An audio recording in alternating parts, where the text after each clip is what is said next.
Fetal growth মানে হচ্ছে গর্ভস্থ ভ্রূণটা মায়ের জরায়ুর মধ্যে সঠিকভাবে গ্রো করছে কিনা বা বাড়ছে কিনা এইটা দেখার পরীক্ষা। সো বেসিক্যালি এটা আল্ট্রাসাউন্ডের মাধ্যমে করা হয়।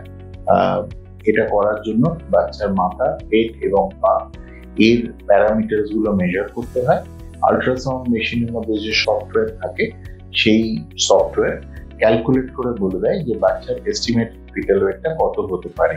সেইটা একটা কাস্টমাইজ চার্ট বা গ্রাফের মধ্যে বসানো হয় এবং সেটা নর্মালের সঙ্গে কম্পেয়ার করা যায়। এটার মাধ্যমে বোঝা যায় যে বাচ্চাটা সঠিকভাবে গ্রো করছে কিনা, এবং এই পুরো জিনিসটা পার্সেন্টাইল হিসেবে প্রেজেন্ট করা হয়। পার্সেন্টাইল মানে হচ্ছে অ্যাভারেজ পপুলেশনে যে গ্রোথ হওয়া উচিত বাচ্চা, তার তুলনায় গ্রোথটা সঠিক পরিমাণে হচ্ছে। আর এই চার্টগুলো আবার বিভিন্ন ধরনের হয়।